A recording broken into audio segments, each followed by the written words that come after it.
Ahí, ahí sí. Estoy probando, está quedó bueno, quedó bien instalado.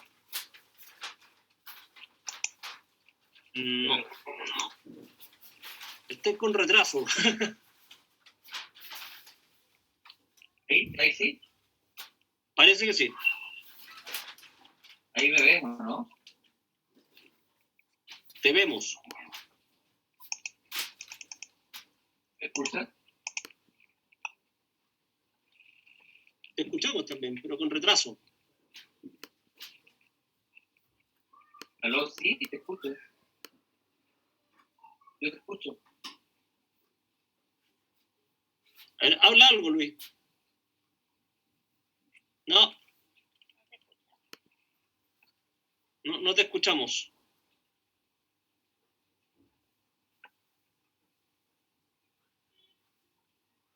Pasaron 4 días.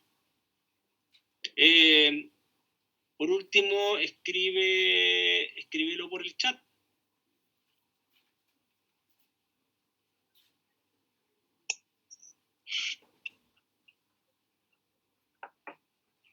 Luis, revisa el audio de tu equipo.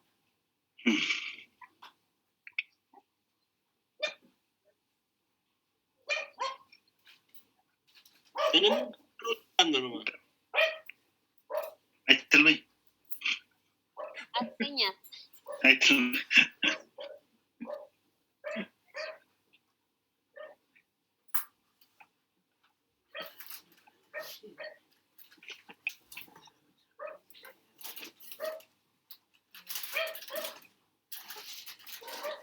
Ahora te congelaste, Luis.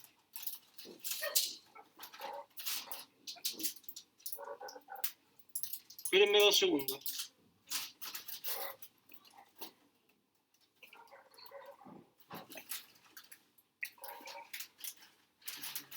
Luis Piña y Francisco.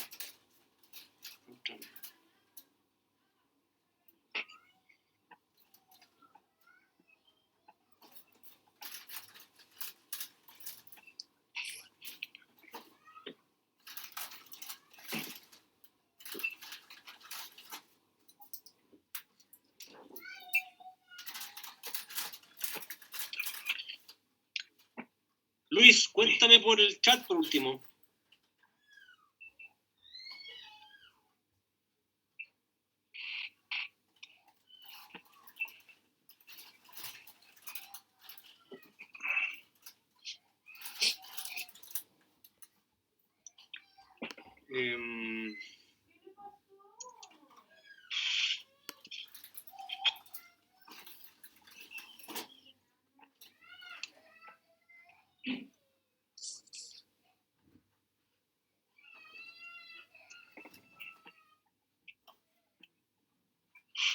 Contestan mal, ya te dije que no me gustan esos acertijos, no quiero quedar metido, nunca más.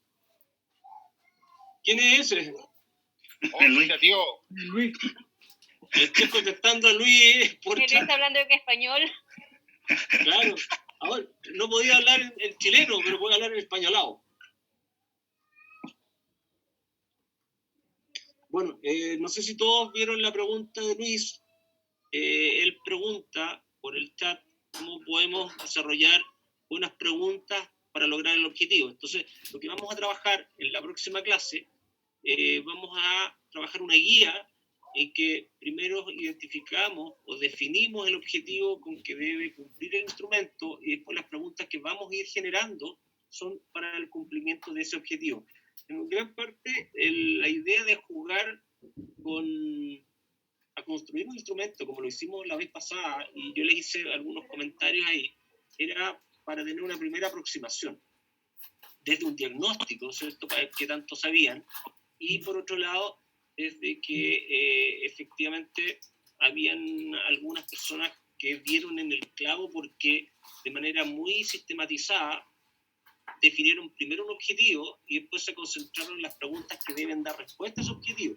Entonces, va a ser un poco la misma metodología que vamos a trabajar la próxima clase y ahí vamos a empezar a construir instrumentos en conjunto. para que esto no sea siempre un jugar y echar a perder, ¿cierto? Como lo hemos hecho incluso, como lo hacíamos el año pasado, en que generalmente los primeros trabajos eran un poco desde el aprender haciendo, para después, desde los feedback que podíamos hacer y el contenido, ya generamos productos mejor constituidos, ¿sí? Entonces un poco vamos a trabajar de la misma manera, y eso es básicamente a través de la metodología de caso.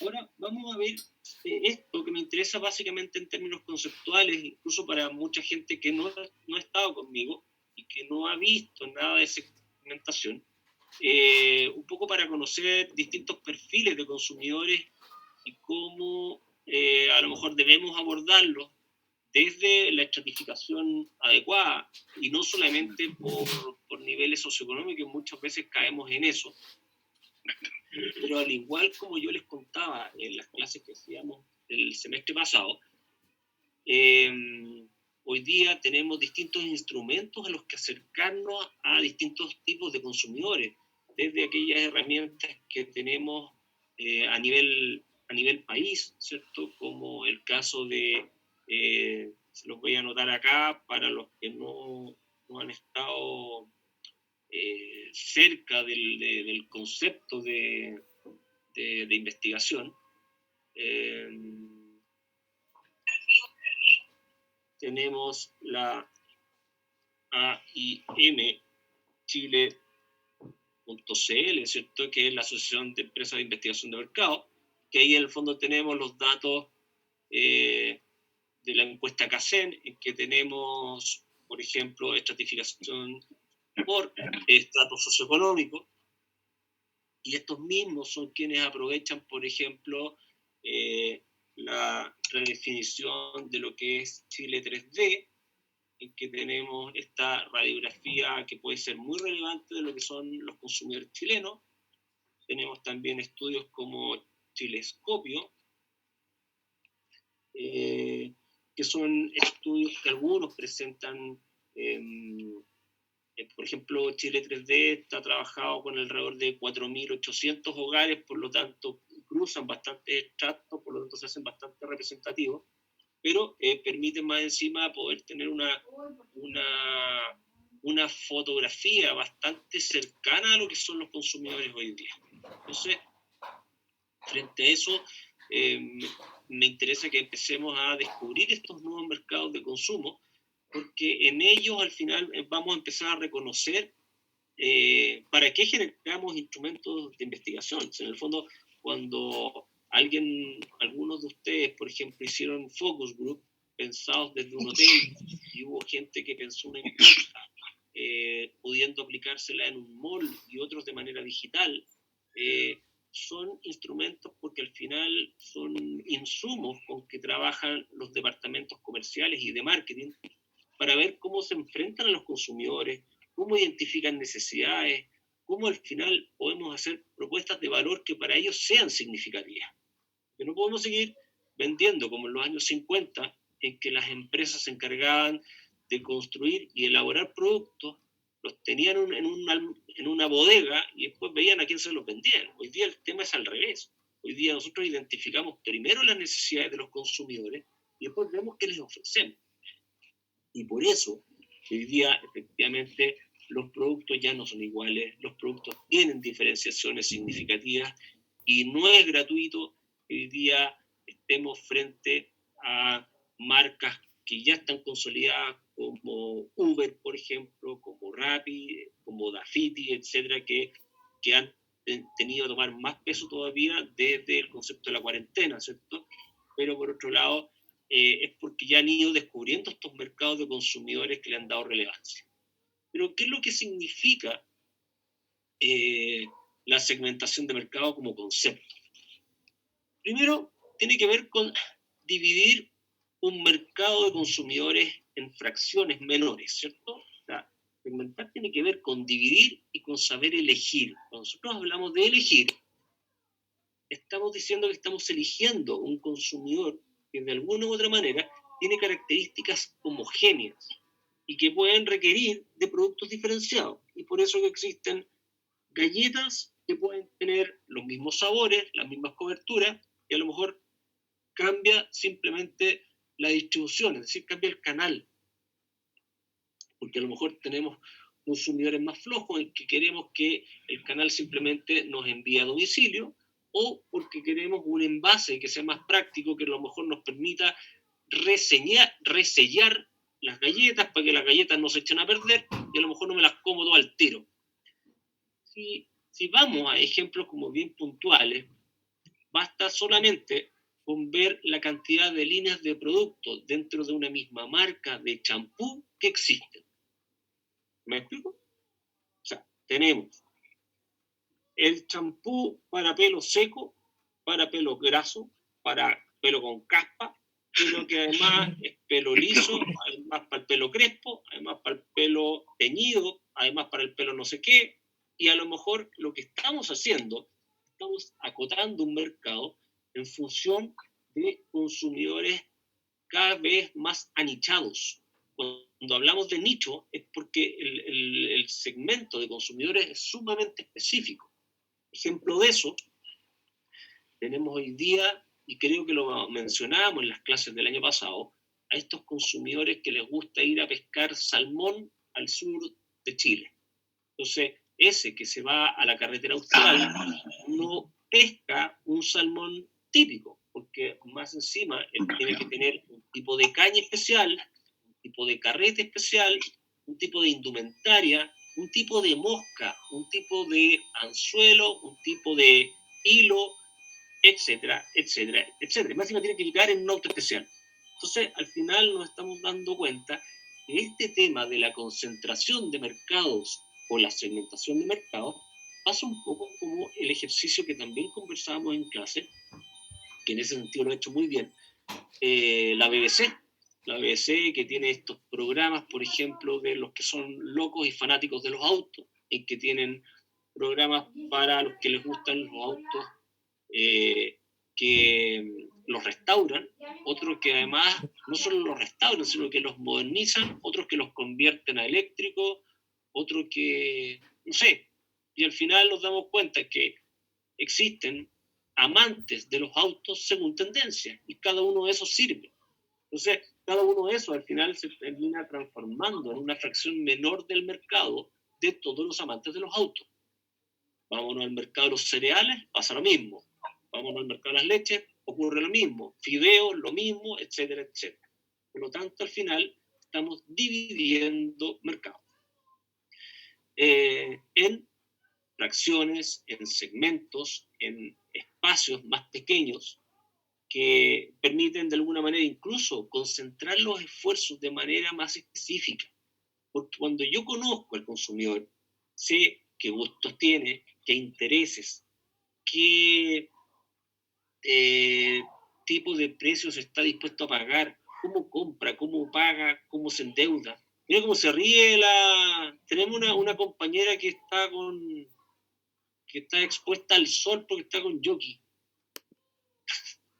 Y se mata de la risa. ¿Ah?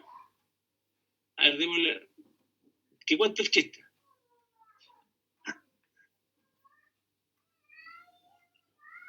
Ya, cuéntanos.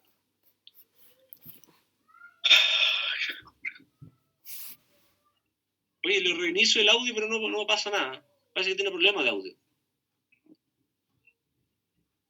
Ya, sigamos. Entonces, ¿qué se pretende con una adecuada segmentación? Primero, responder a dos preguntas clave. La primera de ellas es identificar claramente a un consumidor. ¿Quién es este consumidor? Y segundo, ¿qué motivos o razones tiene para comprar? Algo que ha trabajado de manera súper correcta ha sido Codimac, por medio de todos estos proyectos destinados a familias nuevas, por ejemplo, en que tratan como de reconvertir los espacios adaptándolos a las reales necesidades de alguien. Por ejemplo, todas estas cocinas americanas o espacios modulares que tienden a transformarse después en espacios de la familia para compartir. Al final, lo que están haciendo ellos, están identificando nuevos consumidores que tienen un comportamiento de consumo también distinto a aquellos consumidores que ya trabajábamos o conocíamos de manera un poquito más cercana. Básicamente nosotros podemos clasificar de dos formas a los consumidores. Primero, aquellos que vamos a llamar funcionan básicamente por un pronóstico o que son predictivos, y aquellos que se manejan por un criterio que tiene que ver con el por qué, por la razón o por el motivo de consumo, ¿sí?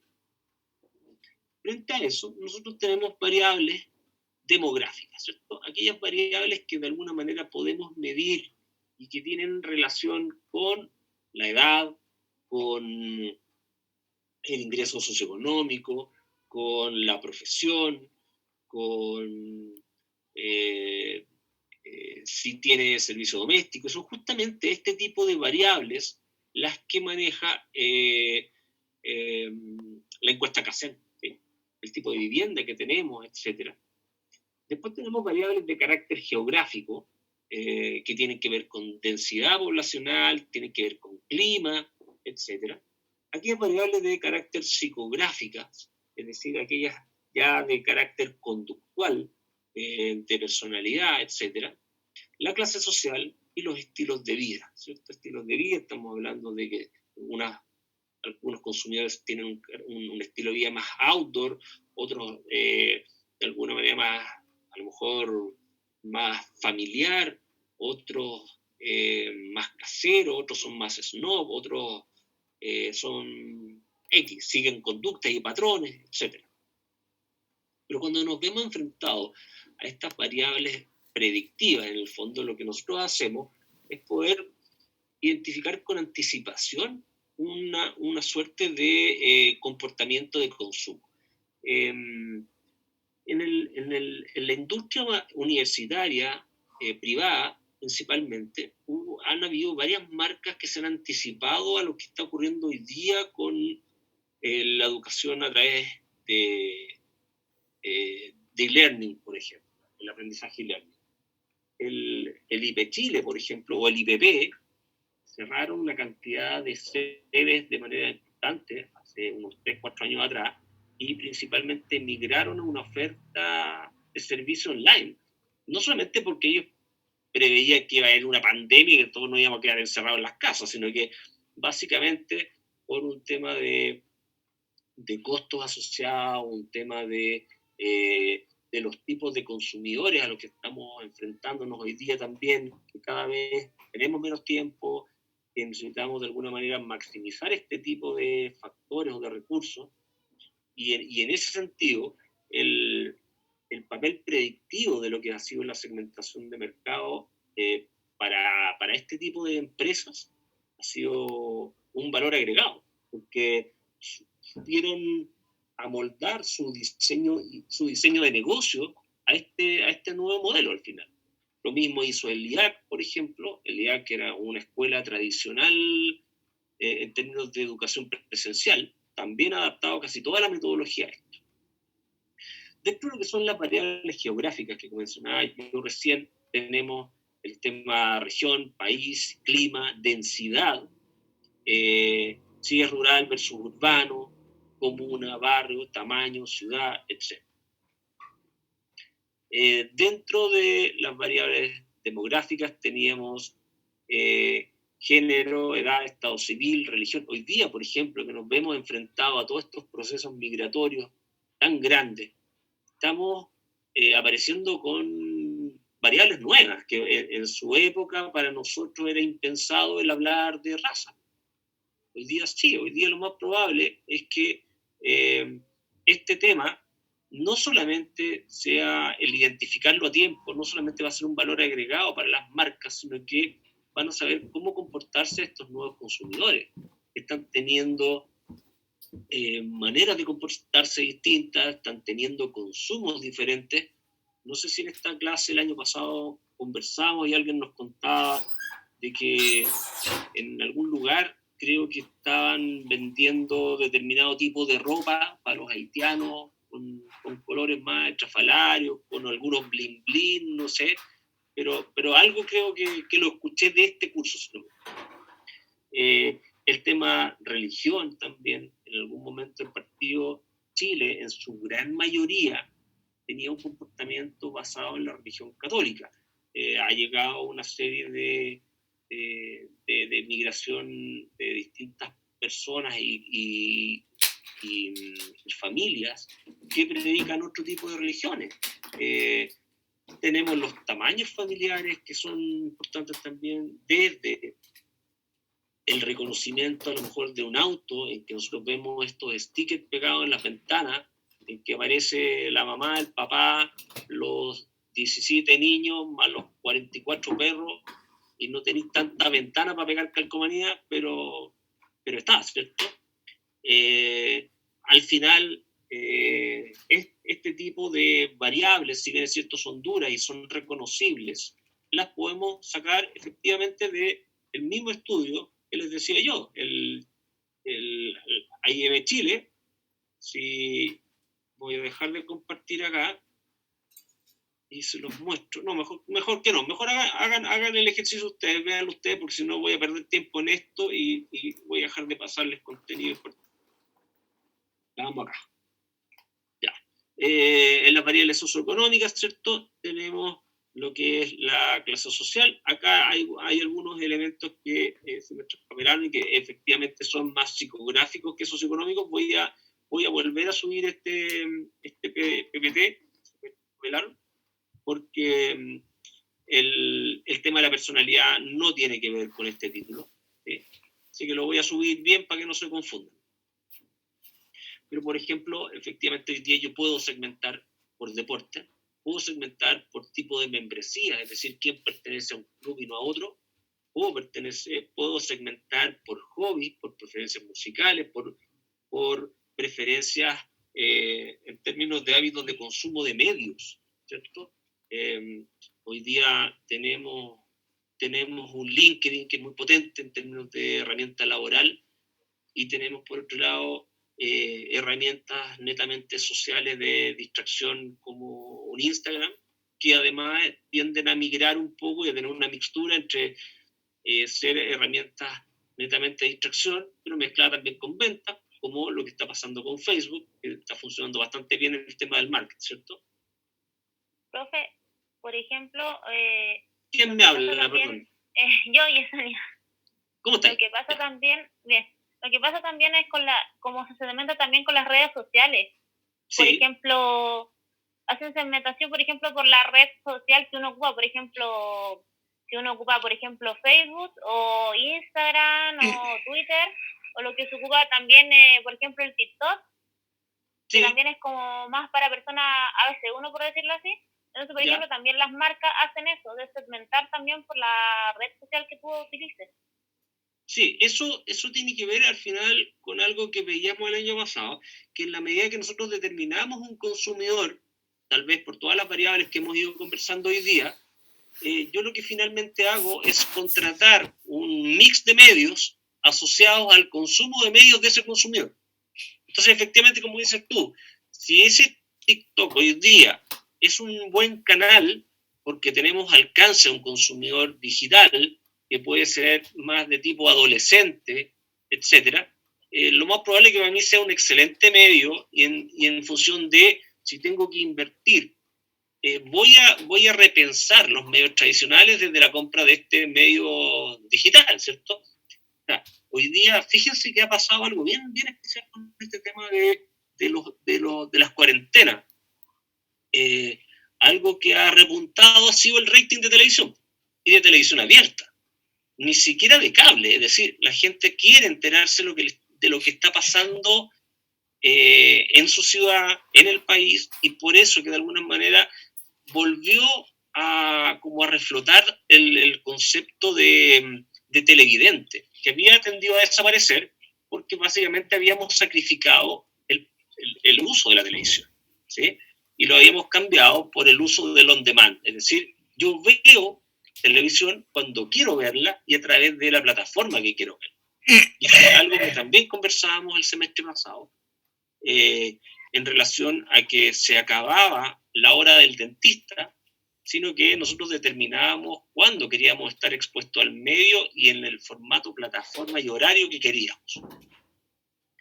Bueno, ahora vamos a ver qué pasa después de todo esto cuando volvamos a retomar la supuesta normalidad. ¿Sí? Aquí van a resurgir cosas, se van a quedar otras y otras simplemente van a morir. ¿Sí?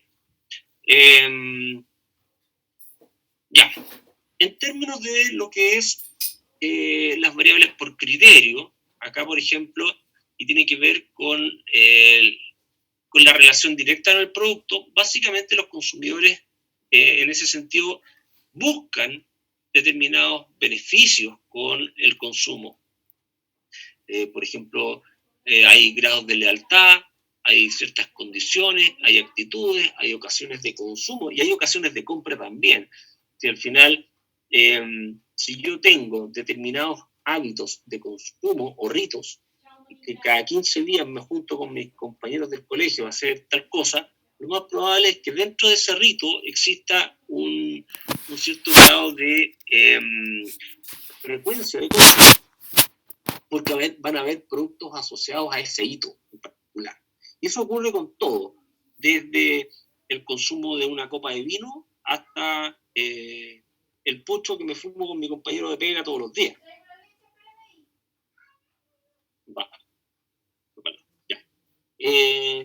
¿Qué otro tipo de relaciones tenemos con los productos dentro de estos beneficios esperados?